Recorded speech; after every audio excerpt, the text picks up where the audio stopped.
Each year, Microsoft Research hosts hundreds of influential speakers from around the world, including leading scientists, renowned experts in technology, book authors, and leading academics, and makes videos of these lectures freely available.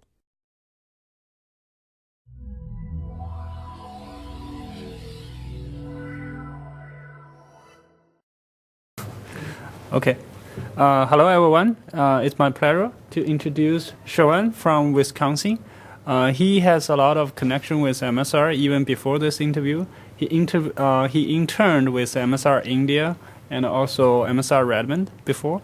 And today he will talk about how to detect interference in wireless network. He has done a lot of work in this area besides non-Wi-Fi and Wi-Fi interference. Okay, go ahead. Thank you, Ming, for the introduction. Good morning, everyone. And thank you all for coming here to listen to some of my work that I've done in my grad school. So this talk is mainly going to be about systems to understand interference in the unlicensed band. Before I delve into the talk, though, I wanted to give a little bit of introduction about different projects that I've had a chance to work on during my grad school. So just to introduce, we all know Wi-Fi networks have become very popular. They're almost everywhere. And in some sense, we have become dependent on them mainly because of the ease of access in terms of the mobile devices with Wi-Fi connectivity, and also a lot of content that we are interested in is actually online. So naturally, us as wireless users, we expect wire-like performance from wireless networks. That is, we want the networks to be fast, and we also want the networks to be reliable. However, there are several challenges that we have to solve before we can actually get there. And it's indeed a very good time to be working in this area of wireless networking. And I had a chance, and I was fortunate enough to work in this area for the past few years. And I wanted to give you a brief idea of the different projects that I had a chance to work on in this area. So mainly worked on wireless networking, and of late I've had a chance to work in the area of mobile systems and applications. In wireless networking, I've had a chance to work on something very fundamental in my opinion, and that has to do with building tools and systems that help us improve our understanding of wireless interference. These are the tools and systems that help us improve our visibility into this wireless environment in some sense. And this will be the focus of the talk today. I also had a chance to work on some optimizations for enterprise wireless networks. For this, we actually have a testbed at Wisconsin, which has about 50-odd wireless nodes with SOCRIS boxes, which consists of like a couple of wireless cards. And basically, we use this as a platform for extensive experimentation during my grad school. So one of the projects, for example, had to do with tweaking channel widths in this network and looking at how we can, for example, traditionally, 82.11 has a fixed channel width of 20 megahertz or maybe 40 megahertz in some cases. And our project here had to do with how do you go further, for example, 5 and 10 megahertz, and look at the problem in a network-wide scale and look at how you can use channel widths effectively in such a setting. Also had a chance to look at scheduling aspects of the network. For example, how would you, if you have an enterprise scale network, how would you look at scheduling? For example, the overheads of the scheduling versus the benefits it can provide. And also had a chance to look at some network coding mechanisms in the past, where we looked at enterprise mesh kind of a setting and looked at how do you design mechanisms to improve the overall throughput. Also had a chance to look at some network measurements. And for example, one of the projects over here had to do with a citywide mesh network deployment, where we looked at some multimodal data in terms of SNMP logs and, for example, things like passive virus traces as well as some active measurements. And we looked at how we can use those measurements to find out the characteristics of the network as well as the performance bottlenecks. And naturally, some of this is a part of my PhD thesis. And of late, I also had a chance to work in some interesting projects. For example, this mobile application analytics framework, where we know that there are a lot of applications in the iOS store or the Android market. And the idea here was to sort of come up with a library which can be imported to applications and give enough feedback to the developers to understand their applications better. And I also did a couple of internships finally at Microsoft and had a chance to work on some other projects that I have to do with improving battery life on mobile devices and securing cloud virtual machines. So this is the overall sort of general space I've been working on for the past few years. And today, my talk is going to be about 2 different projects in this space, and that is going to be about some non-Wi-Fi interference issues that I'm going to be talking about. And some of this work was also fortunately picked up by the media, and we got some very interesting feedback, both in terms of the comments on the articles, as well as some emails, direct emails that we got. And it's rather interesting to know what the non-academic community thinks about our work. So with that, I wanted to start today's talk, and this is going to be about systems that we build to understand wireless interference better. So naturally, us as wireless users, we expect wire-like performance. And for the most part, our experience has been that it seems to work well, right? However, there are these cases where we see that the connection is flaky, and we see that the wireless connection keeps dropping, and we don't really know what's going on.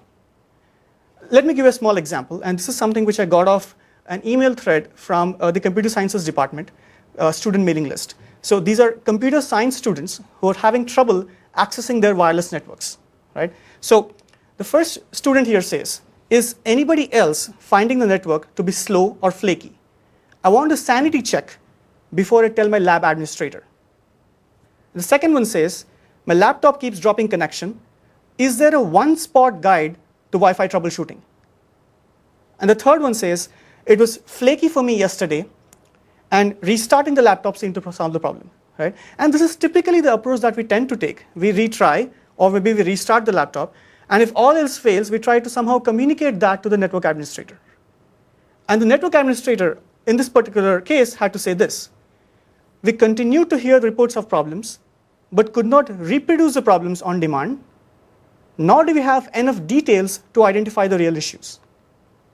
And this is really the crux of the problem, where we see that most of the wireless issues are very transient in nature, and coupled by the fact that when users typically complain to the network administrator, they do not have enough details about the problem, and we don't have enough sophisticated tools in the networks today which will help the network administrators debug what's going on in their networks, right?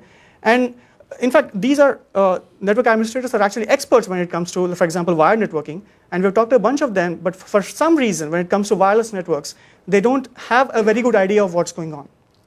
So what we want to do, in some sense, is we want to empower the network administrators to answer this very simple question: is my wireless network operating well enough, right? And I'll try to be a little more precise here, where if you're given, let's say, a target setting of an enterprise wireless LAN, where you have a bunch of access points, and let's say these access points are connected to a central controller over an Ethernet backplane, and if you're given few wireless clients, laptops, smartphones, tablets, and so on, and these are naturally connected to these access points. So in this particular case, we have 6 links in the network. The question we want to ask is, can we provide an overall score to the network, right? And a very simple dial, which is bad and good, and we want to sort of grade this network, right? So how do we go about doing that? So if you look at this network, one way to do it is we want to sort of grade these links in the network, right? So let's say I have links on the y-axis and the goodness of the link on the x-axis. And let's say in this particular case, we come up with something that looks like this. Coming up with this probably is not the hard part. What is harder is I want to know why. So let me just explain this graph. So if over here, L1 and L2 are not performing well at all, right? And L3 and L4, on the other hand, have mediocre performance. And L5 and L6 are doing very well, right? So what is harder, though, is I want to understand why L1 and L2 are not performing well, right? So I want to understand why certain links in the network are underperforming. And I want to do that in real time, and I want to do that without imposing any sort of overhead on the wireless network, right? What's underperforming? So it's a good question. So I guess it comes back to the fact that what is goodness of a link, right? So what is good enough for us? And basically what I mean by that is, there could be a variety of metrics, maybe just link loss rates or maybe a throughput. So essentially, if you take loss rate, for example, I want to know why the loss rate on a certain link is high. No, but I guess I'm asking a simpler question than that. Like, suppose I see like a link bandwidth of a megabit per second. Mm-hmm. Is that underperforming or not? Sure. So bandwidth is very much dependent on what application is using, what is the application trying to push on that link, right? So maybe the application is trying to push one megabits, in which case it's good enough.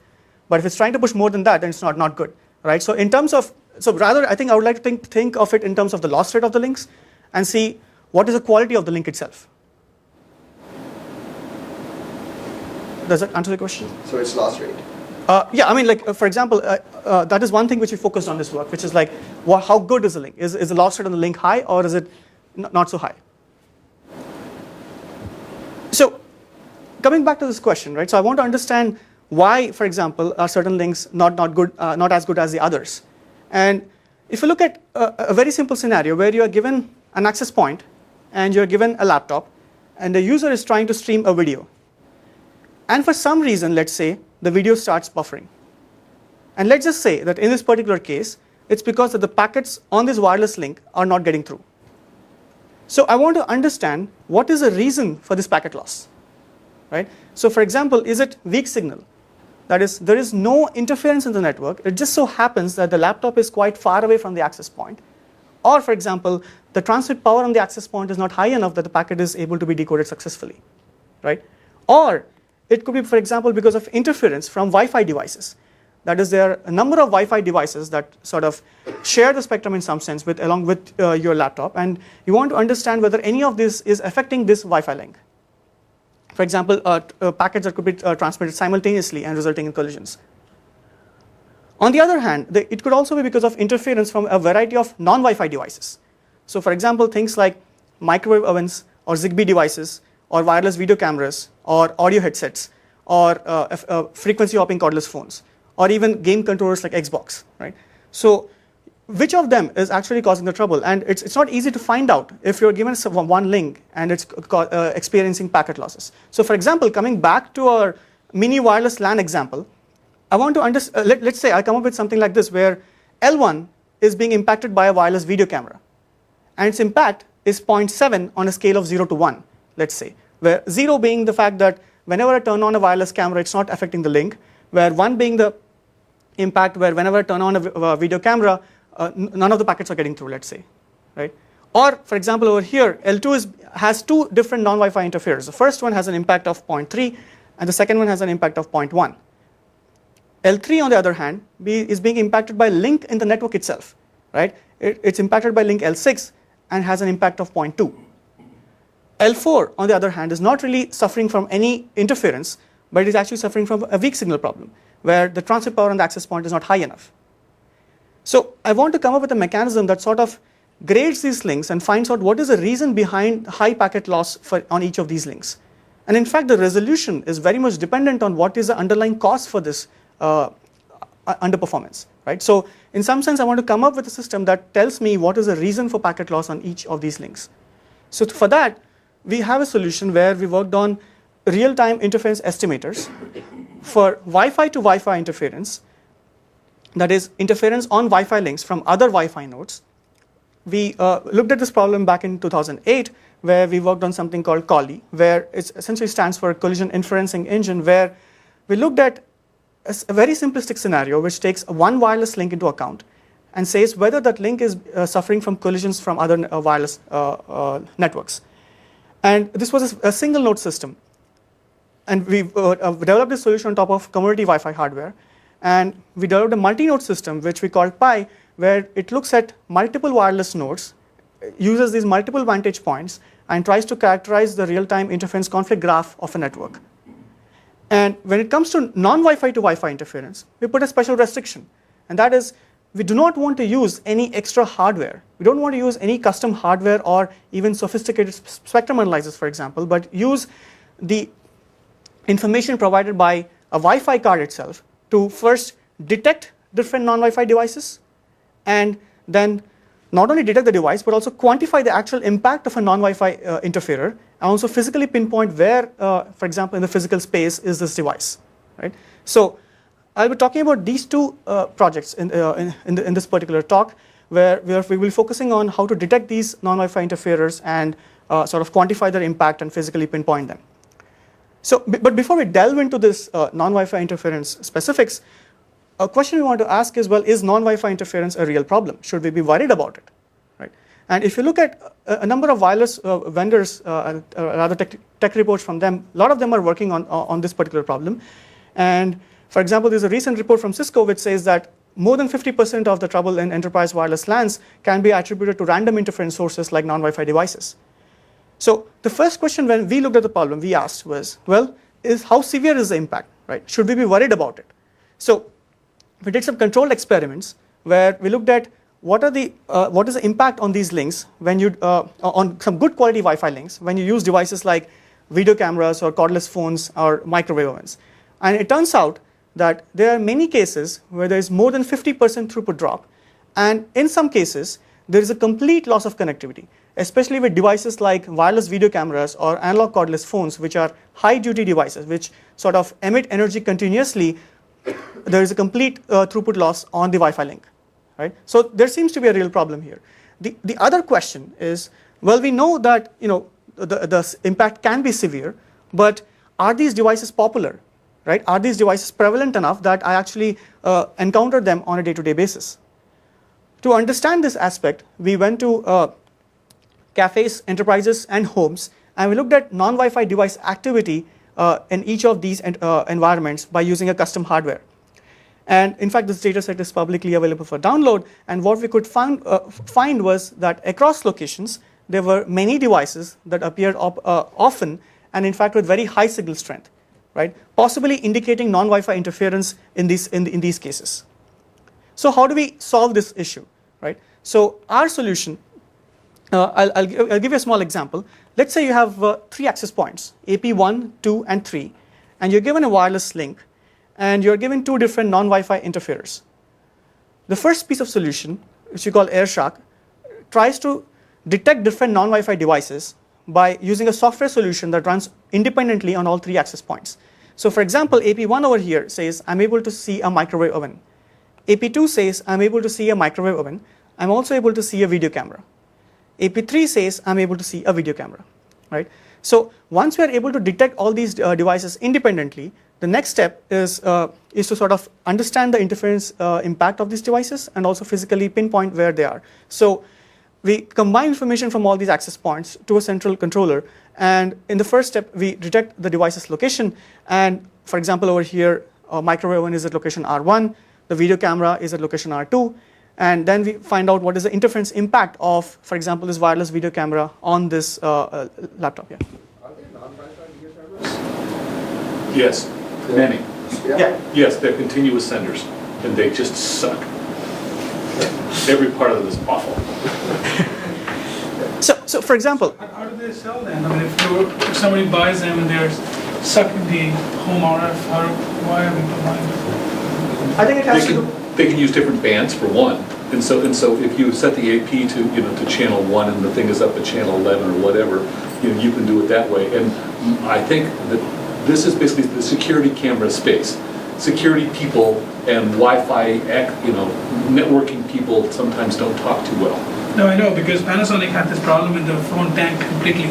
They had a phone out in the market which was interfering with Wi-Fi and got so much bad press that basically they had to take the phone back. Right. The phone was killed. So that's why I wonder if these Wi-Fi cameras, given all the prevalence of Wi-Fi APs. They may be on the way out, but I'd be willing to bet I could go to Costco and buy one today. Sure. So these are custom protocols and proprietary Yes. chipsets? Yes. Okay. So basically the system, for example, over here, at the end of the day, basically tells us that there is a microwave oven at location R1, right? And there is a video camera at location R2, and it has an impact on link L3 on your network with an impact of 0.4, right? So this is a system that we want to come up with, right? So. Sure, I have a comment, not a question. There are many products that I know of. Well, I know 2 products that claim to do the same thing. Have you looked at those? Yeah. For example, is this guy Praveen Bhagwat from in Pune? I forget his. Airtight? Yeah, Airtight, right. I've seen his talks. I think Airtight is more focused on, for example, rogue AP detection or like rogue devices which which are there in the wireless vicinity. But that was 3 years ago. Now they moved on to other things. but I'm not sure what hardware they're using to do that. I know for sure that they were, in order for their solution to work, you have to deploy sensors. So I'm assuming they have some custom piece of hardware which can do that. I think our contribution was mainly to do with how can you do all this with a Wi-Fi card. So, do you have enough vantage point to allow you to localize to R1 or R2? Sure. So it basically depends on the density of the access points in the network, and I'll show you later in the experiments where we looked at different densities, and depending on how dense the network is, your precision of localization will change. Also, what if the same link got interfered by multiple sources? How Sure. do you tell the impact factor is impacted by who? So the way we do that is mainly based on correlation, right? Basically we look at enough. If we see that there are enough samples with one device affecting a particular Wi-Fi link, we say that is the impact. But there could be some bad cases, like pathological cases, where with certain types of devices which are always on, it's hard to distinguish who is the real culprit. But I'll talk about them soon. So the first piece of work is Airshark, where we want to come up with a software solution that tries to run on top of a Wi-Fi card and can tell you what are the different non-Wi-Fi devices in a Wi-Fi card's vicinity, right? So how do we do this? We use a community Wi-Fi card, and the goal here is, it's a single node system, and the goal here is to be able to detect multiple devices that can be operating nearby a Wi-Fi card, right? And we want to do that in real time. So we make use of this emerging class of Wi-Fi cards, which give us slightly fine-grained information about the spectrum. So they give us something called spectrum samples. Essentially what I mean by that is they give us the power or RSSI per subcarrier, right? And traditionally, for example, wireless cards are exposed just a single RSSI value or the power value per packet. But here what we are getting is a much more fine-grained information about RSSI per every Wi-Fi subcarrier. An example is the Atheros AR9280 chipset on which we developed Airshark. So what are the challenges? Yeah. So if you need like a special emerging type of card, and your main argument is to be able to do it using a Wi-Fi card, so I'm going to ask you, like, what is a Wi-Fi card?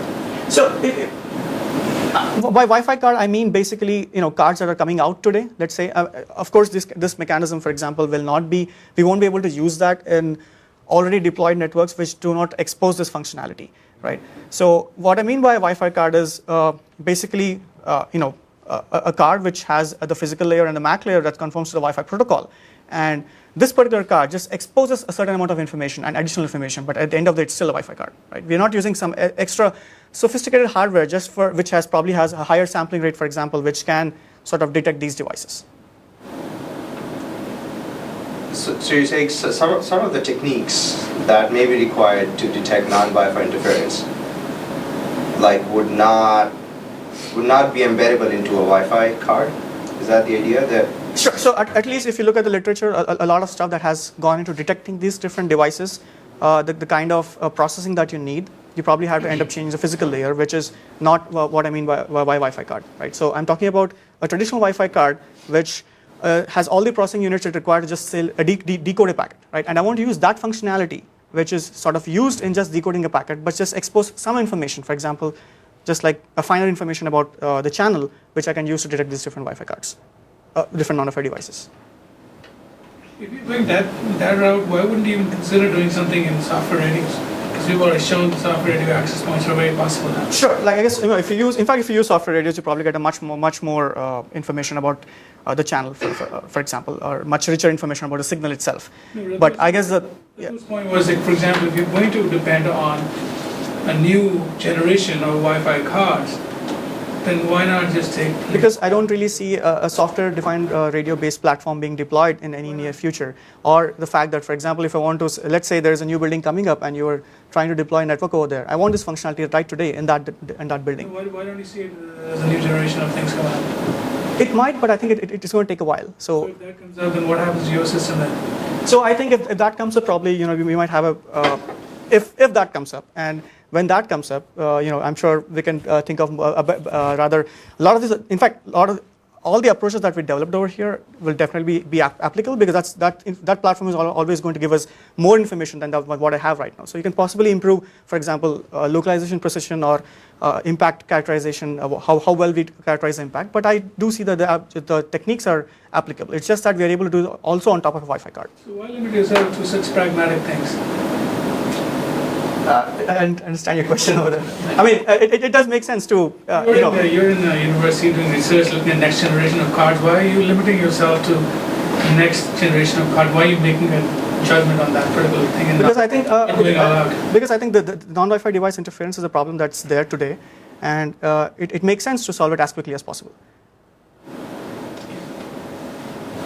Can you make some sort of an argument that that what you're using is perhaps the least necessary functionality to solve this problem? Or is there something even simpler? So yeah, that's a very good question, and I think it has to do a lot more with, maybe I'll just go to this slide and come back to this question, which has to do with basically, what sort of information do you need to detect these devices, for example, as a first step. And I think the amount of information that we have from these Wi-Fi cards is just about enough for us to be able to detect these devices. So for example, if let's say if I want to look at this time frequency block, right? I'm sort of interested in understanding the non-Wi-Fi device functionality, non-Wi-Fi device activity in this particular block of spectrum. So the first challenge that we face, for example, is that Wi-Fi cards typically have a very narrow view of spectrum, like 22 megahertz or maybe 40 megahertz. So you cannot sample the entire spectrum all the time. The second challenge is that you're getting these samples which are very coarse-grained in nature. For example, about 1,000 to 10,000 samples per second. And I'm calling them coarse-grained mainly because of the custom hardware that's available out there today, which can give you a much higher precision, as high as, for example, 1 million samples per second if you use sophisticated spectrum analyzers.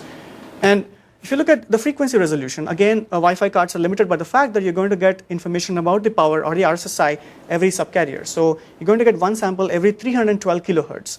So you're dealing with all these coarse-grained aspects. And however, the biggest challenge is that a Wi-Fi card cannot decode a non-Wi-Fi device transmission, right? So by using just the patterns of the power in the air, I somehow have to figure out what are the different non-Wi-Fi devices that are present in the spectrum. So Srikanth, coming back to your question, right? I think these are the challenges that we had, but I think they were just enough. For example, at least the sampling was just enough for us to be able to detect these non-Wi-Fi devices. And the information that we're getting is not really the entire information about the signal itself, but just the power value. So I think I would say that this information was just enough for us to sort of be able to detect these devices, which was not possible before because we were limited to just like one RSSI value for the entire channel. So, yeah. So does that also mean that like there's some kinds of non-Wi-Fi devices you will not be able to? Sure. So for example, if we are talking about let's say two devices which are within a 312 kilohertz band which are transmitting, we would not be able to say if it's one device or two devices, for example. And we might be able to say that there is some device that's out there, but we probably might not be able to detect them very well. So are those challenges that you just mentioned fundamental to just the limited function of the Wi-Fi card today, or by just if the device manufacturer aim to detect non-Wi-Fi interference? I think it's a combination of to carry out most of the challenges. I think it's a combination of both. For example, at least when I talked about the resolution in terms of frequency, that's something which is limited by the Wi-Fi protocol itself, so that's not going to change. But if you talk about, for example, sampling, right? So a lot of it is also limited by the fact that what is the processing capacity that I have on these access points, right? So it's not just the number of samples that are coming in, but the ability to process them. So I think those are the two limiting factors. And if you have more beefier CPUs, you probably can slightly increase the sampling rate. But this sampling rate was sort of just enough for us to be able to detect the device. So we can only do better than this if you have higher sampling rate. Question. So on the previous slide, if you had 75 Bluetooth devices sitting around your gizmo, could you detect it with this system? No. As you increase more and more devices, you're going to sort of crowd the spectrum, and it sort of becomes really difficult to sort of detect what are the different devices. We might be able to say that there is a Bluetooth device that's there in the spectrum, but I don't think with the system that we have, it's going to tell you there are 75 odd Bluetooth devices. The system that we designed is capable of, say, detecting up to, say, 10 devices maybe, but not more than that. But are you assuming a CW wave, or because a Bluetooth is a frequency hopper, so right. It's not clear that you'll see a frequency hopper with this system. We are able to, and that's because we to keep hopping on. So I'll come to that very soon as how to tackle that. But just to counter your argument about 75 Bluetooth devices, at least with the measurement study that we did, where we looked at real environments like enterprises and homes and coffee shops, things like that, and what we found out were more often than not, the number of devices, the number of different devices that are out there are not more than 4, for example. Of course, this is very much limited to our sample, but at least across like 30 odd locations that we looked at, we did not find too many devices at the same time operating simultaneously.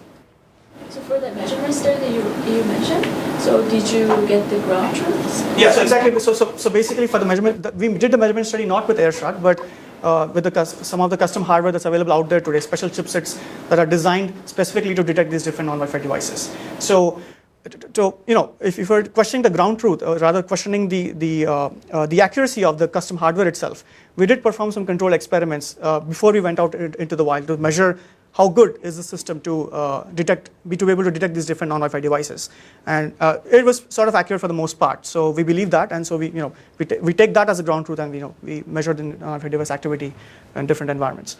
So what devices did you use to detect like Bluetooth, like frequency hoppers? Because that's really hard. Because spectrum analyzers don't typically see that stuff. So if you have a wideband receiver, for example, it is still possible to do that.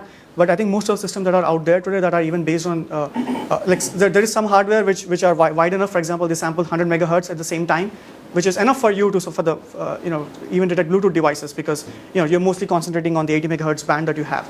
And the system, on the other hand, that we have is that we, although cannot sample the entire spectrum all the time, we keep hopping around the spectrum. So the hope is that we're going to catch the devices soon. I mean, we might not be able to catch the entire activity from a Bluetooth device, but we'll be able to detect, rather capture some of its activity. So how does this work, right? So we use this wireless card, which can give us some spectrum samples. And the goal here is to predict the presence of the device. So what we're getting really is the patterns of the power in the air, right? So naturally, we said, let's try to use a machine learning mechanism, but we want the system to run in real time. So we said we want to use something very lightweight, something like a decision tree classifier. And the way these things mostly work is that they operate on features, right? So what we really did was we used an off-the-shelf classifier, and our job was to really come up with these features, right? And to use the domain knowledge that we have to come up with features that can sort of distinguish these different devices.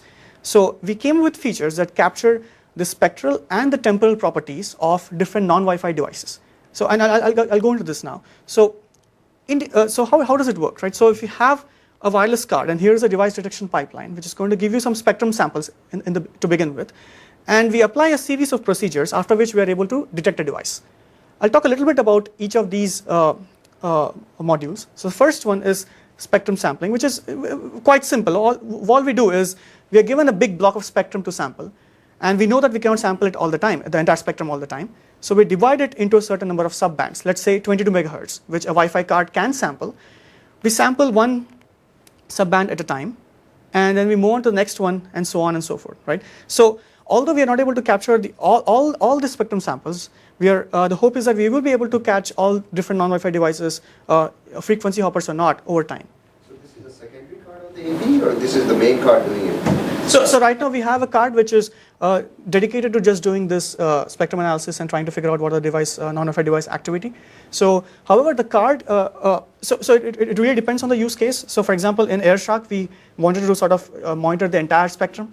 But for example, you can limit yourself to a certain channel that you're interested in which case the card can actually be involved in transmissions, but at the same time, you're constrained to just monitoring the activity within a certain subband.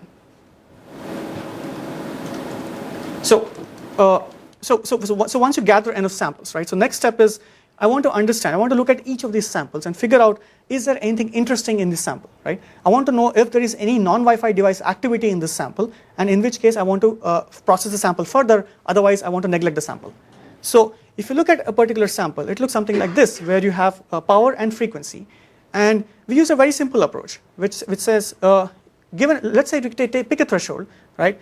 And if the power value is actually more than a threshold, then we believe that there is something interesting going on over there. Otherwise, we simply discard the sample, right? So, and by the end of this, what we really get are pulses. And by pulses, what I mean are time frequency blocks, which have a certain amount of power that are more than the rest of the samples, right? So, given these time frequency blocks, the idea is to now detect the devices based on these pulses or time frequency blocks. So, let me give an example. Let's say you are given this block of spectrum, and you have certain number of samples. If you use an analog phone, for example, it's a high duty device, that is, it's going to transmit energy continuously. So for example, over here we get a big time frequency block corresponding to an analog phone transmission. Or if it's a Zigbee device which happens to transmit 2 Zigbee packets, we get 2 pulses or 2 time frequency blocks corresponding to these 2 packets. If you see a microwave oven, you might see an on-off pattern that looks something like this. Or if it's a Bluetooth device, we might see short 1 megahertz wide pulses that are spread across the frequency band, right? However, at this point, what you really get are these time frequency blocks, right? We don't know what are the devices that are operating in this particular spectrum. So by looking at, so we want to understand what are the devices these pulses belong to, and to do that, we sort of create signatures that are specific to each device. Yeah. Do you control your sample frequency? Do you control like which frequency, which time you sample? So right now we have, so I guess you could do that specifically if you. So right now we have a very uniform mechanism where we keep hopping around, and the amount of dwell time in each band is uniform. However, you can always come up with adaptive mechanisms where you think that there is more activity in a certain part of spectrum compared to the other one, for example. So signatures, for example, are. So this, if going back to Rathan's question, if you were just doing it on with the same radio hardware, then you're not going to get this nice pattern of, let's say, Bluetooth. So you're going to see some hopping, it's going to go away. Yeah, sure. So this is the first version of Airshark where we were trying to detect devices in the entire part of spectrum. In the second piece, WiFiNet, where we basically modified Airshark that it's going to work only on a single channel, and we are actually able to detect all the devices, even Bluetooth for that matter, with equal amount of accuracy. So there are certain properties that we cannot exploit when we are not hopping around. For example, I want to we use things like what is the distribution of pulses, for example. That's those sort of properties or those sort of features we cannot use them, but we still can detect the device even when you're monitoring a single channel. Yeah. You said something like, of course we use machine learning, but in this particular case, it seems like you don't have, super complex. Why didn't you just come up with? So we did not use machine learning to start with. We used a very simple approach. Looked at what are the how do you extract these properties. But it becomes I think the advantage of using something like a decision tree classifier was very useful, especially when there are multiple devices that are operating at the same time, especially when the spectrum is more crowded. Otherwise, if just like simple patterns, we could still be able to figure them out just by using some of the features, for example, that I'm going to talk about. We don't have to really build a tree out of it, rather. So yeah. Are there? You mentioned that there's specialized hardware that does this also, like high-end frequency spectrum analyzers. Do they also do automatic classification? So there are a couple of products that are out there which uses custom hardware and detect these different devices. I know for sure that one of them uses machine learning. I'm not sure about the other one, but they do this automatic device classification with that hardware. Yeah. Okay. So I guess getting back to the earlier question, so the contribution here is not the classification per se, but scaling the classification down to something that works with lower sample rates? So I think the contribution was to identify the fact that we are able to do that on a Wi-Fi card, and the fact that given these core screen samples, how do you build a system that can work off these core screen samples? Because some of the features that you can use when the sampling is high are not applicable when you are working with such a core screen fashion. Okay. So I think the contribution was to also come up with what sort of features do you use when you are getting even samples at such a core screen. Can you call out maybe in the next few slides, if you're going to describe it in more detail, can you call out what specifically had to change about the existing classification algorithms in order to scale down? So I have no idea what exactly the proprietary mechanisms or classification mechanisms used by people who are using custom hardware. So I cannot really compare that, but at least during our experiments, we did compare our accuracy that we have, the accuracy of our system that's built on top of a Wi-Fi card with that custom hardware, and it seems to be pretty close to that. So to start with, right, we said we can use something very simple like center frequency and bandwidth, and if you have a time frequency block and you're able to figure out what is its center frequency and what is its bandwidth, and we know that most protocols do use certain like predefined channels. So for example, Zigbee has 16 channels of 2 megahertz wide each. So if you are able to see a pulse, a time frequency block that is aligned to one of these 16 channels, and it has a bandwidth of 2 megahertz, then we can say that, well, most likely it looks like a Zigbee device. We're not sure at this point, but that gives us a hint about what device is operating nearby. Similarly, if you look at the duration of the pulses, even that sort of gives us a hint about what are the devices that are operating. So for example, if you look at Bluetooth, it has an active transmission duration of 366 microseconds every 625 microsecond slot. So if you see a time frequency block that is about 366 microseconds, that sort of tells you that maybe it's a Bluetooth device. Or if it's a cordless phone, for example, it has a different timing property. Similarly, even if you look at the timing between the pulses, even that sort of gives you an idea of what is a device that's operating. If you look at Bluetooth, it has the start time difference between the time difference between the start times of two pulses, for example, is always a multiple of 625 microseconds. Or if you see look at a microwave oven, you might see an on-off pattern which is periodic with like 16.66 milliseconds. So even the timing between the pulses sort of gives you an idea of what is the device that you're looking for. And so these are very simple features that talked about, and there are slightly more complicated features which I'm not going to be discussing, but I'll just briefly mention what they are. So one of them was what we call a spectral signature. Essentially, it tries to sort of capture the shape of the signal in some sense. It tries to look at what is the power distribution of the device over the frequency band. Or, for example, the pulse spread, where we look at what is the distribution of the pulses across the frequency band. And we also look at some other features, which are some of them are very specific to the devices that we tackle, for example, microwave ovens. Yeah. So, in the IEEE, there's a working group. It has been, again, I haven't kept up now, but 3 years ago, there was a group doing adaptive frequency hopping. It was a Bluetooth group. Yeah. The idea was to minimize interference with Wi-Fi. Right. So they would sort of watch Wi-Fi signal and then hop across it.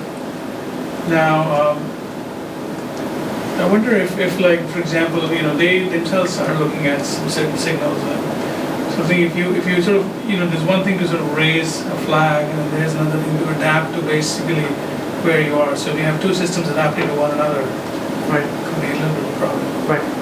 And so at least I think the way, at least in our experiments with Bluetooth, in fact, we found out that, for example, I think it just looks at the amount of raw power that's there in the channel. For example, if we were to use an analog phone, we could see that Bluetooth even tries to avoid the analog phone. So I think the mechanism that they have is just look at the power and try to hop and adapt, right? And so at least in our experiments, we could see that there are certain cases when especially if you have like one or two wireless links operating on just one or two channels, Bluetooth will try to hop away from those channels and not really interfere.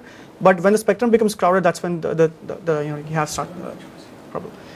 So after this, right? So once we are able to detect all these features, the next step is to sort of use these features to find out what are the devices that are operating.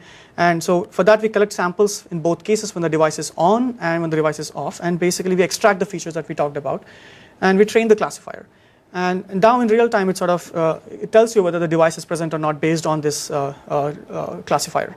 So that's sort of how Airshark works overall. And we evaluated it by implementing it on an Ethos-based chipset. And we tested it across a few classes of devices. So for example, we tested them across narrowband high-duty devices like cordless phones and video cameras, broadband interfares like microwave ovens, and also a variety of frequency hopping devices like cordless phones or Bluetooth headsets and game controllers. So the current version of Airshark is able to detect all these different devices. And so I just want to give you a couple of snapshots about the result. The first one, yeah. Was your training set using the same, did you have a set that used different devices from different manufacturers? Yes. So in fact, even like different environments, and also look at like different, so our training was based on just like one model, for example, for each device class, and we actually tested across multiple models, and it seems to work fairly well. So if a device and model was in your training set, it would not be in your test set? Yes. Okay. Question, how large is the training set?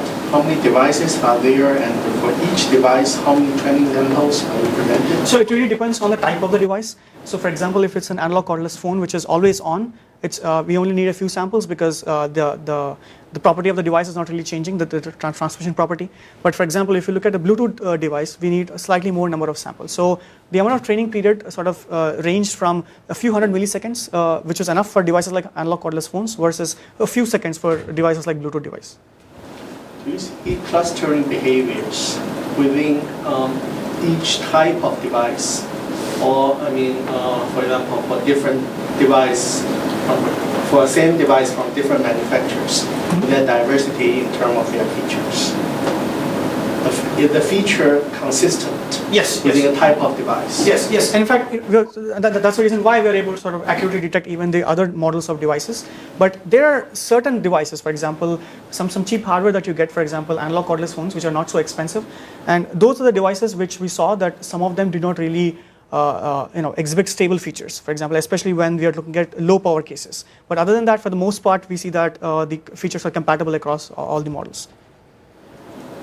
So the first question was, how accurate is the classification? And to do that, we have this plot where we have accuracy on the y-axis and the power from the device on the x-axis. So for example, if the device is farther away, we get a much lesser power from the device. Or as you come closer and closer to the Wi-Fi card, the power increases. And here are the overall results, where we see that the mechanism is accurate for the most part, especially when you're looking at these high RSSI cases. But as you sort of move the device farther and farther away, the accuracy starts dropping. And this is mainly because of a few things. For example, things like if the power is less than a certain threshold, we will just neglect that sample. Or for example, things like some of the features, like the shape of the signal, which sort of start distorting at a really low power level. So it's about not being able to extract these features well enough during a low power case, which is the reason for inaccuracy at this lower power cases. How do you define accuracy here? So, for example, if I were to detect not for example, specifically on this graph, what does accuracy mean? So, being able to detect a device if it's actually there. So, being able to determine that there is interference happening from the device. Not interference, but just the fact that there is a device. There's a device present. Right. Okay. So, if I switch on a microwave oven, the system should say that there is a microwave oven that I'm able to see.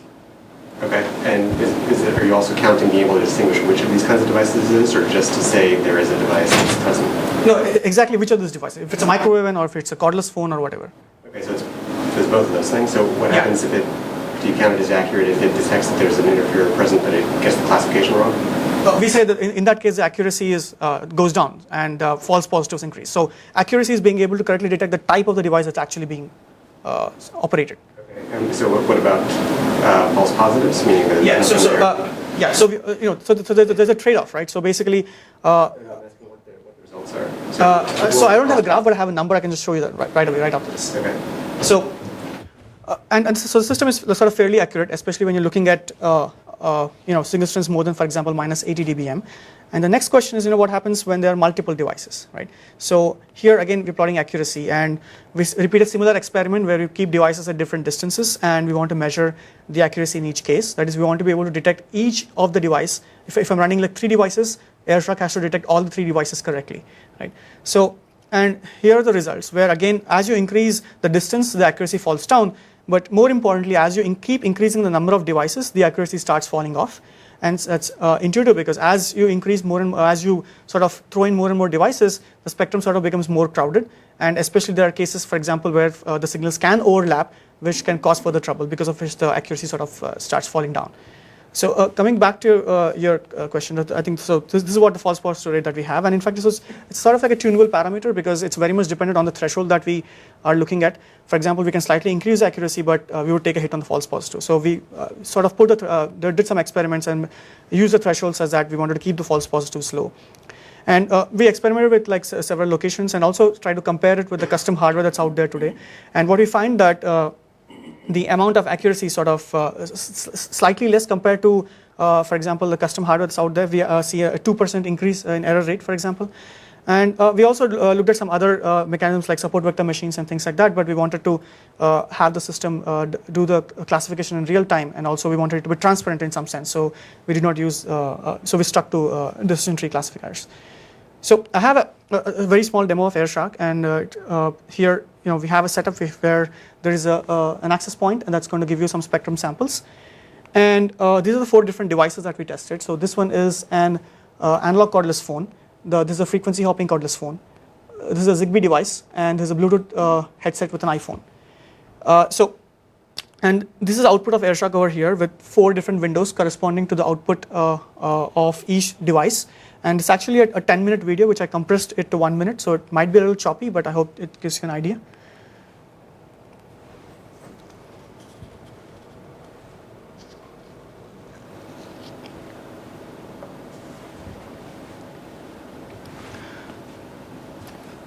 So here we are trying to switch on analog cordless phone. That's a high-duty device that's always sort of going to transmit energy continuously.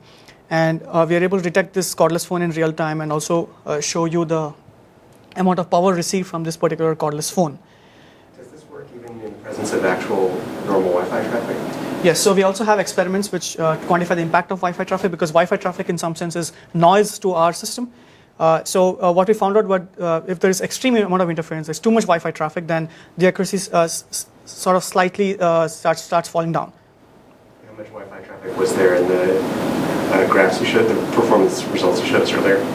So basically, if you were to completely saturate the medium, that's when the accuracy starts falling down. And in fact, for devices, yeah. In the actual results that you showed us, you actually gave us specific performance numbers. Yeah. How much Wi-Fi traffic was? So that we performed those experiments in in our department. So there is regular wireless LAN traffic going on. So it was not an isolated environment, but that's sort of I would say a realistic environment. But we also have some controlled experiments where we try to push a lot of Wi-Fi traffic and look at specific accuracy numbers even there.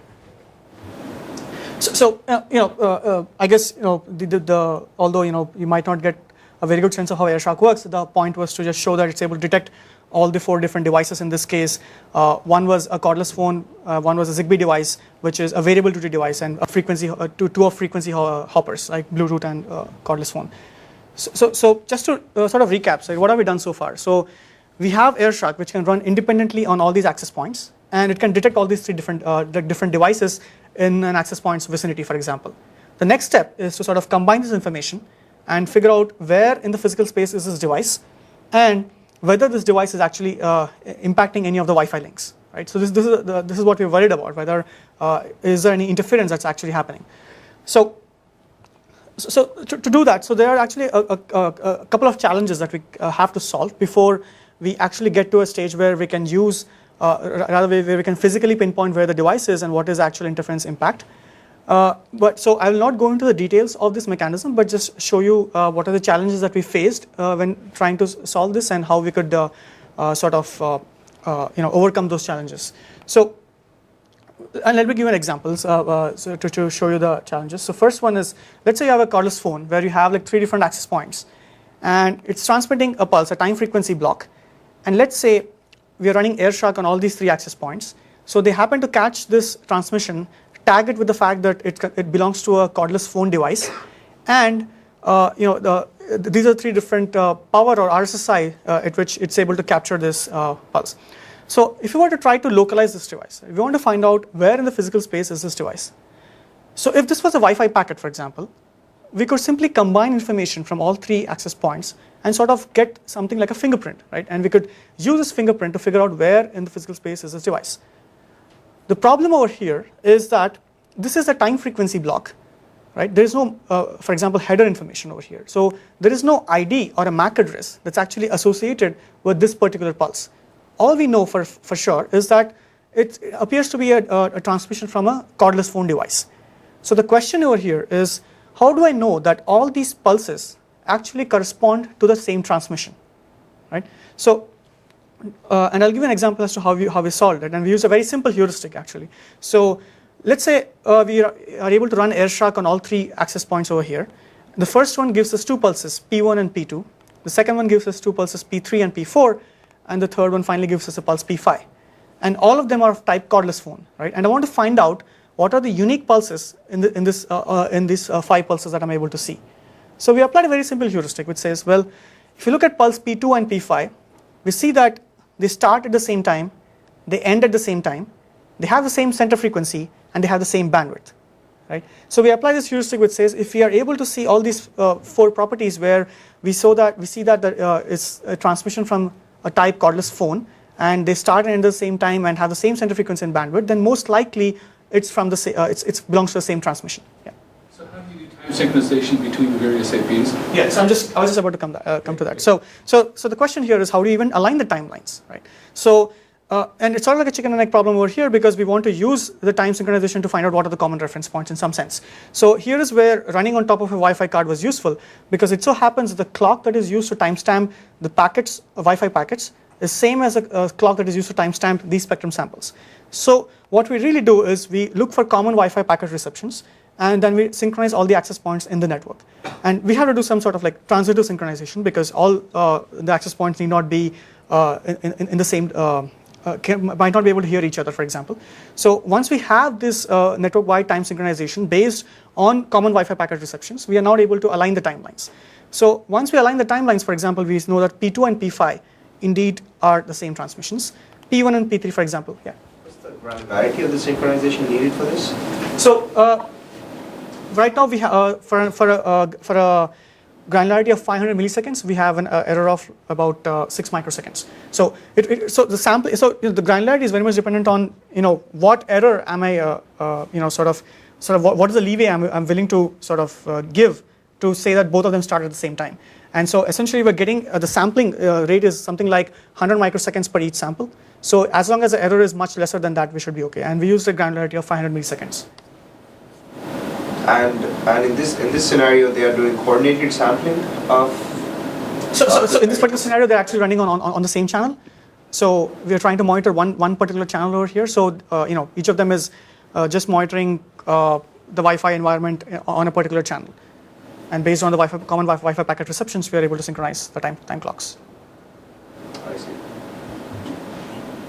So once we synchronize, right, and we are able to figure out what are the unique pulses in the system.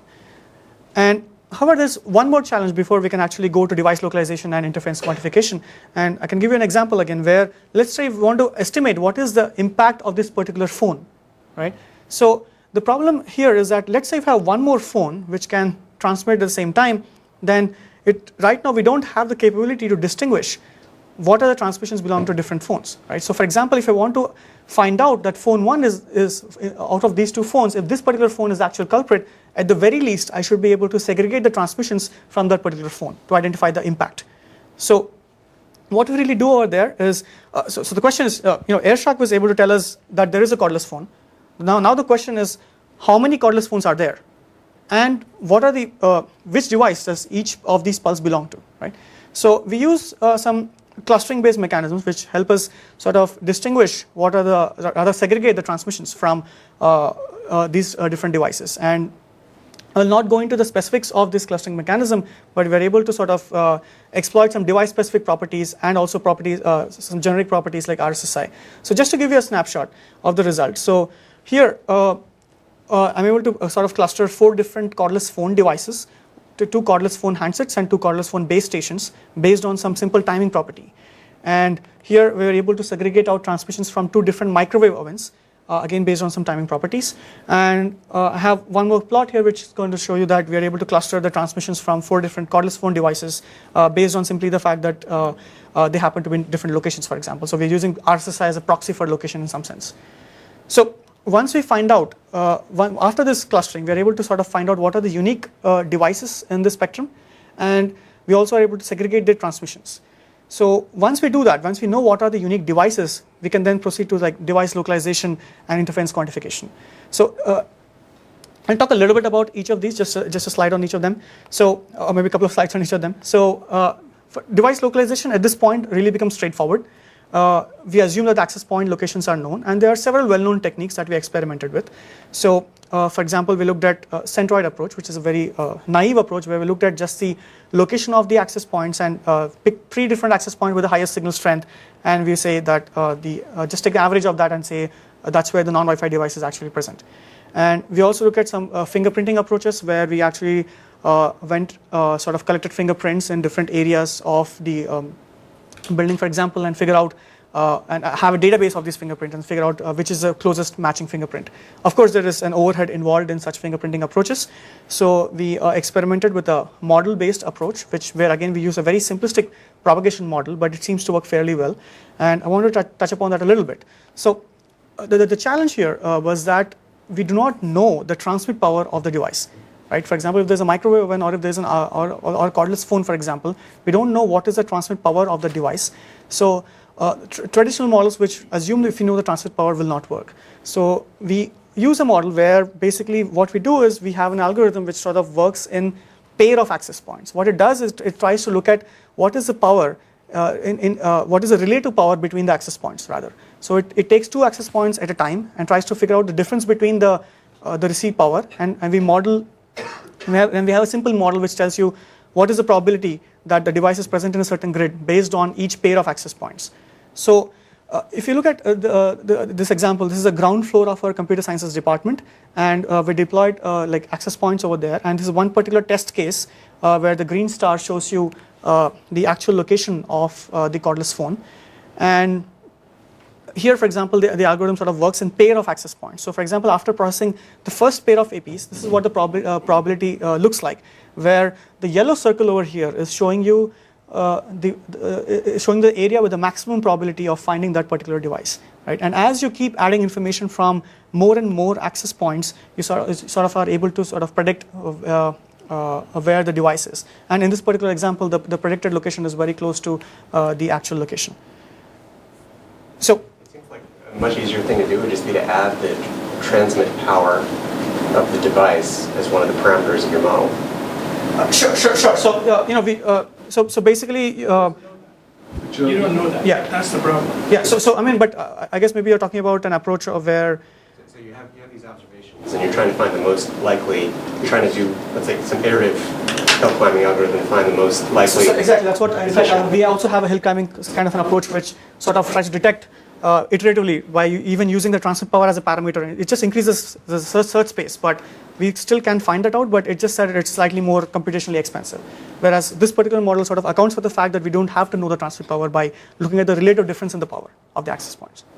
So why does this work and Centroid not work? My sense is Centroid does not work because of walls and things like that actually throw off any kind of triangulation. So why does this work? So actually, Centroid, before you answer that, Centroid actually does work. I mean, we had this, it does work. I mean, we've done this in our building quite a bit. Using Centroid with lots of access points. You've read the paper, right? And SAP, and done lots of experiments, and it works pretty good. But as long as the density is high enough, if you have a sparse density, that's when the Centroid, it's going to be much more coarse-grained. And here's your Centroid, right? So it's sort of like where two different deployments, and this particular case, basically even the accuracy is very much dependent on the density of the access points, and we found out that most of the approaches work fairly well, and for our use case, probably the median error that we see is about 4 meters, which I think is good enough because we don't really want a very high precision in terms of device localization, but just to be able to figure out. So it's like the same. So why does this do better than Centroid? What's happening here? So Centroid, for example, as you said, does not take into account the fact that there is a wall, for example, right? So you're taking just the raw numbers that you're getting and trying to just take an average of that. Whereas if you look at a model, where you can account for what is the exact propagation loss and sort of figure out where exactly the device is. So I think the Centroid is an approach which is going to just sort of take an average of things rather than take. You were taking averages too. When you define the yellow region, that's based on some. That's based on the actual propagation, right? Yeah. And which does not include walls. That model. So we use a per AP path loss exponent. So it does include the actual environment of an access point in some sense.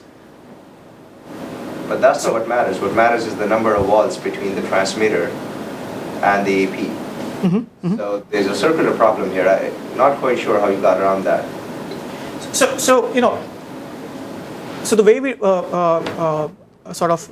we measure a propagation loss exponent for every access point, right? So and depending on how many walls are surrounding an access point, the exponent is going to reflect that. But it's not a property of the access point, is why I'm confused. It's property of the environment surrounding the access point. I mean, like it's a property of where the transmitter is relative to the access point. I may have a lot of walls on my left, but no walls on my right. In which case, there's no such property of the access point. So, let me put it this way. It really depends on the particular test case that you're trying to do, right? So, if I'm at a particular location, you want to know. We're trying to see, what are the number of walls between each of the access points that I have a sample from, and if the derivation of my propagation loss exponent is good enough, for example, to look at, what is the propagation loss in every direction, for example, then you can do much better. So right now, what we have is just a propagation loss exponent for every access point, which might not take the direction into account and therefore the actual number of walls into account, but in some sense it does take, at least at a coarser granularity, it takes the actual environment into account. There's a much simpler explanation. Since you have one transmitter, you want per path loss exponents, but per path is also per AP because there's only one transmitter on the other side. So you do have exponents for each path. Yeah. So sure. I mean, yeah. You had a question. You're not taking anything about the building into account, are you? No. So I mean, there are a lot of there are a lot more sophisticated models which take the actual. You could get there. I mean, you could get there. I mean, if you, I don't know, remember really the old paper, we actually had a propagation model. There was a modeling in there, but what we did is sort of like had the walls and had a sort of a attenuation factor associated with each wall. Right. And if you have that, you apply it to your probably increase accuracy. power law model, you get fairly precise information. Sure. But that requires you to know something about it. So at least at the very least, you want to know the access point locations and the actual map, or some So sort of. from an enterprise, this may not be so unreasonable because most of the enterprises will probably have those those things and can identify it. And sorry, is that iterative at the top? That's where X, Y, and transmit power, the three unknowns? Yeah, so we sort of take the entire search space into account and see what fits the best. And are those results from deployment 1 or deployment 2? So this one is actually from the deployment 2 where, so you might notice that this is actually a pretty dense deployment. So what we really did was, in this particular case, we chose subsets of 4 access points, and we took a lot of random subsets like that, and that's averaged over the deployment 2 with just 4 APs being active. With a single position, sorry, what are you detecting there, position of an unknown? Yeah, so the experiment was where you have all these access points, right? And we keep the transmitter at different locations, and we also, in fact, even different device types like cordless phones or, for example, microwave ovens, and look at the accuracy. This is an accuracy averaged over all the device types at different locations. And are all the test locations inside of the convex hull of the access points, or are they any of them outside? Oh, they're randomly distributed. Are they all randomly distributed inside the convex hull of the access points, or any of them outside? I don't know how to answer that question, but at least in this particular area. For example, up at the top left, room 1366, was any of them outside of the bounding box? No. Okay. It was all inside this particular area. Just to help my intuition, if there were exactly 2 access points, would the model produce the same result as Centroid? 2. Probably not, basically because it's sort of like a weighted average in some sense, let's say, based on the path loss exponent. So it's not going to be the same. Oh, so Centroid isn't weighting the average, isn't choosing the weighted? Weighted Centroid. Sure, but the weight is going to be different, is what I mean. By weighted Centroid, you might actually take the actual RSSI as a weight, but in the propagation loss model, it's going to be the actual path loss exponent that's going to enforce that weight. Okay, so you could fix Centroid by using a better propagation model. Sure. Okay, all right. So that's the difference. Actually, there's a larger question. Why is 4 meters good enough and 8 meters not good enough for what you're doing? Sure. I mean, so how many access points are you? So this is 4 access points actually. Why not use all the access points? So no, we can use all the access points. The point, we were basically experimenting with like different densities of access points and figure out what is the precision in each case. What happened to precision? So the accuracy of course increases as you increase the density. So in this particular case of 4 access points, the mean error is 4 meters, but the worst case error here was up to 15 meters. Whereas basically we could not really increase the median error, but the worst case was much better when you have much denser access point deployment.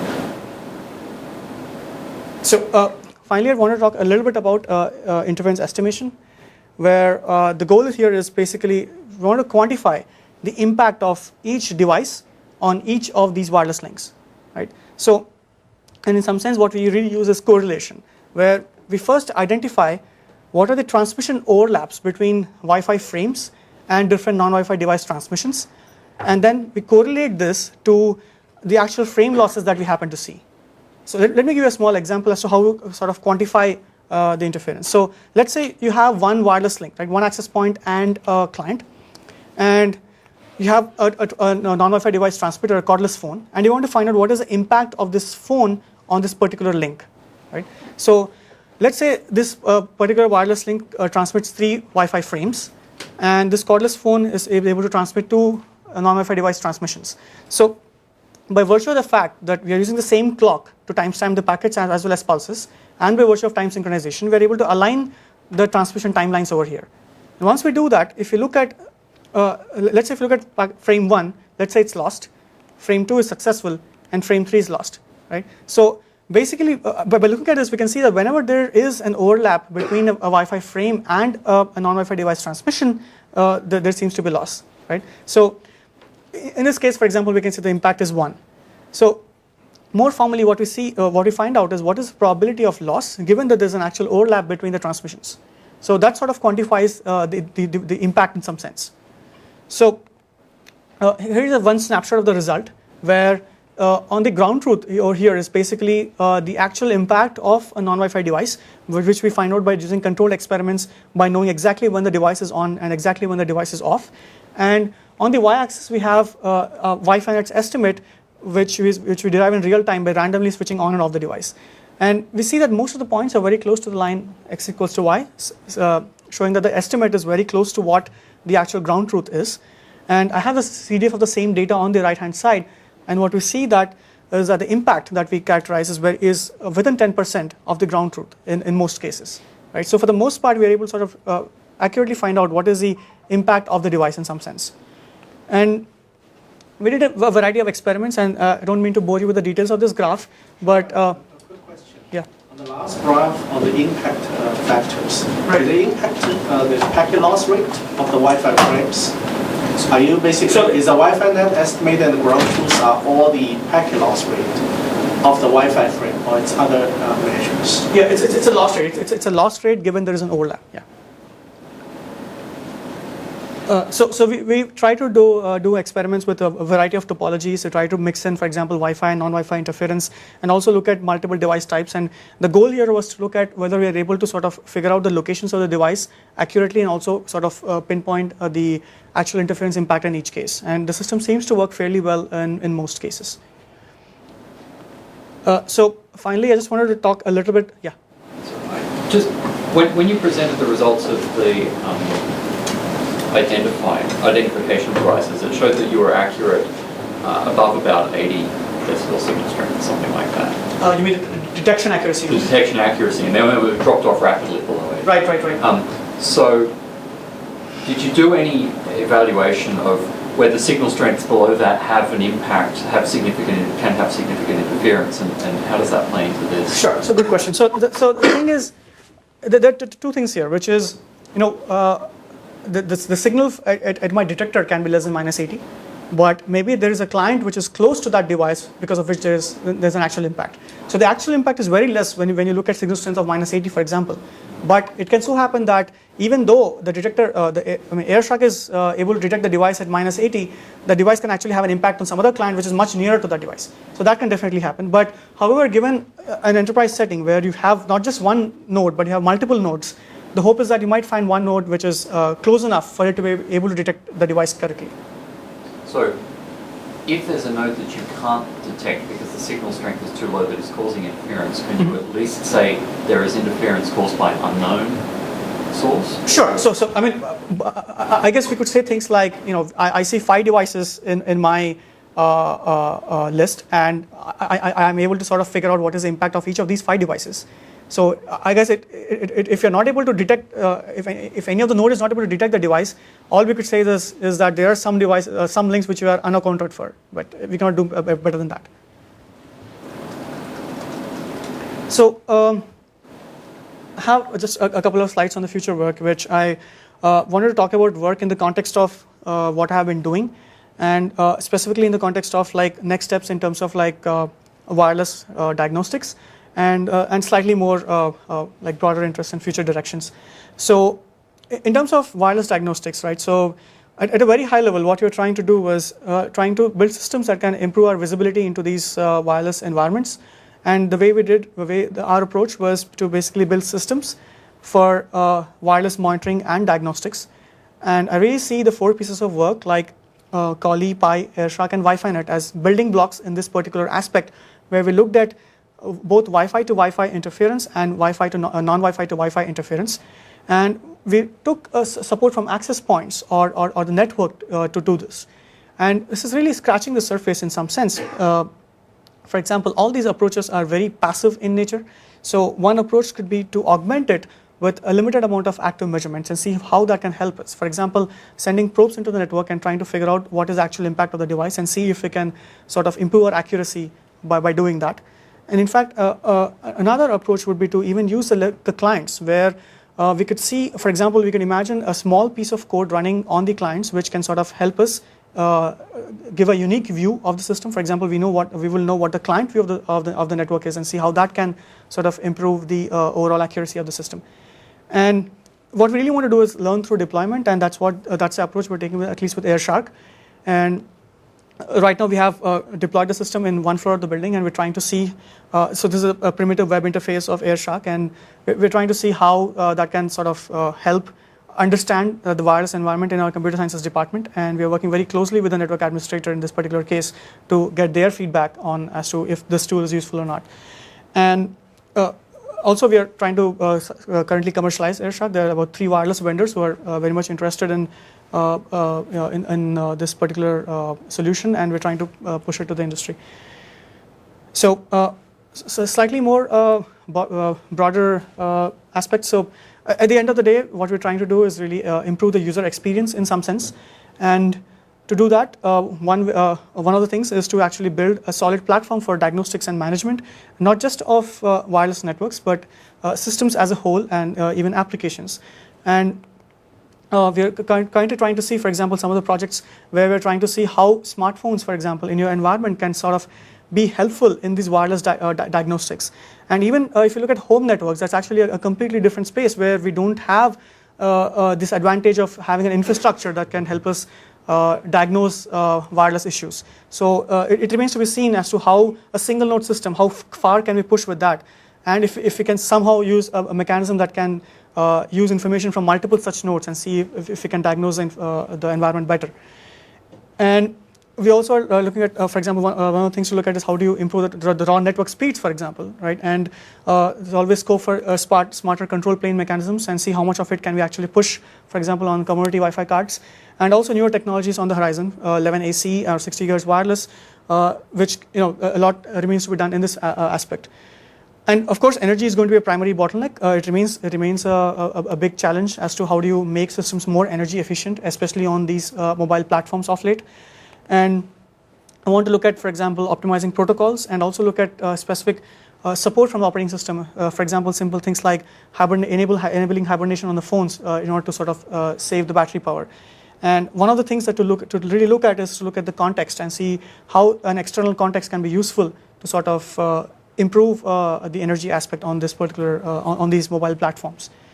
And finally, I'm also interested in enabling new services, and not only like developing these services, but also sort of developing the infrastructure for these services. So, for example, simple things like indoor navigation. I mean, it has been indoor localization has been a problem for a long while, but it's still not solved.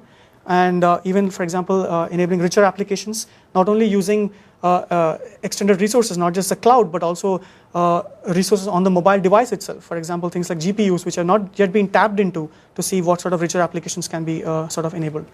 So that's sort of the general, like different sort of things I'm interested in.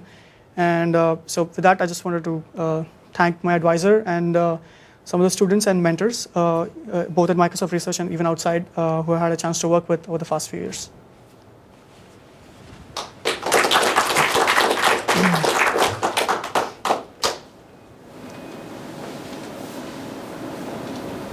So detecting those devices that might interfere Wi-Fi, that's interesting, but what's the kind of mitigation do you think of? You can't really move microwave. So I think a lot of it has to do even with the first step, which is that I think right now network administrators do not even have an idea of what is going on in the network, right? If a particular link is bad, why is it bad? So I feel that is the biggest contribution. And coming back to your question, which is, well, what can we do about this? So it really depends on the type of scenario and the actual device that you're looking at. For example, if it's a narrow band interferer, you can do simple things like, for example, changing the channel width, or if it's an interferer which is using the entire channel, there's nothing much there that you can do over there, but to just simply change the channels. But a lot of these mitigation mechanisms can actually be implemented on the access point once it knows what type of interferer it's dealing with. Yeah. Not a technical question. So why did you decide to focus on enterprise wireless networks? Like, honestly, like I don't experience any wireless issues around here, and maybe Wisconsin is particularly bad. Why not go to a more challenging environment like home from the get-go? So in fact, I see some problems there. So I think so the way we worked on this problem actually started by the fact that at least at Wisconsin for the last 1.5 years we probably changed our wireless vendor twice, and it's mainly because of the issues that we're facing on the network.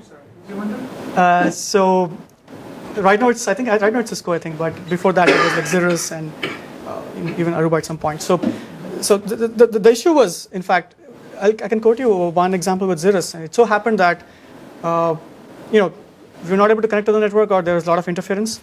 So the Cirrus engineers were actually on site for a couple of days, and they came up with this. The first time they came, they couldn't really account for what's going on.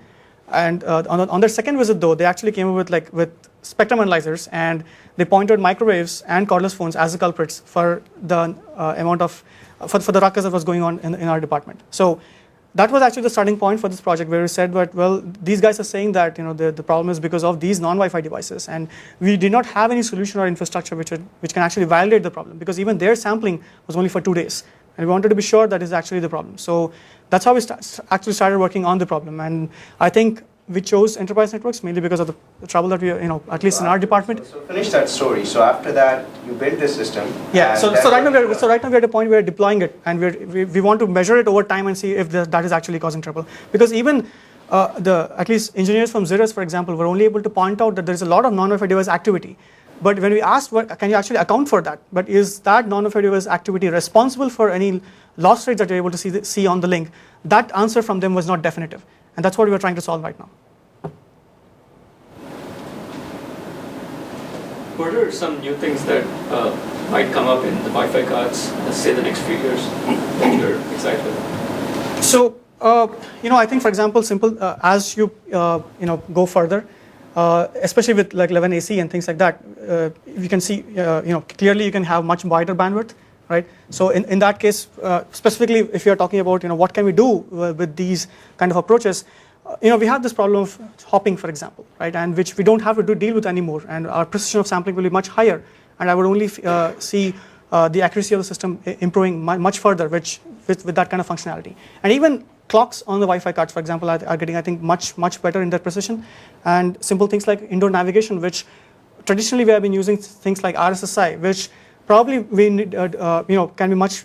We can solve the problem much better by using these much finer clocks. Simple things like time of arrival or time difference of arrival, those kind of mechanisms, which can be enabled by these newer cards that are coming out. Have you tried time difference of arrival inside it indoors? No, because we don't have access to that sort of hardware. But I think the newer chipsets. The Intel has hardware to actually do that. It doesn't work. Well, actually, I'm aware of Qualcomm, and they are using that, and they seem to code at very high precision, like 1 to 2 meters. And in fact, I think they had a demo at Mobile World Congress just like a week back. I was there. There was no demo like that. There was a CSR demo, which was also using RF signal strength with some other sensors. At least that's the information I got from the Qualcomm folks. Do you think your system could suggest a place to set up a new access point to start probing if you don't have enough information? Sorry, I'm not going to hear you well. Let's suppose as we discussed, you have a situation where you know there's interference, but you don't have enough access points, and you're not in the right place to figure out what it is. Could your system in the future perhaps suggest, hey, go put a probe here, and then I'll be able to tell you what's going on? So I guess maybe, for example, if we were to have a bunch of access points with the view that we are getting about the spectrum, we might be able to do that as to figure out, if there is some interference which we are not able to account for, but if we know roughly where it exists, then maybe we can do that, yeah. Okay, so let's save the question for the one-on-one meeting, and let's send the speaker.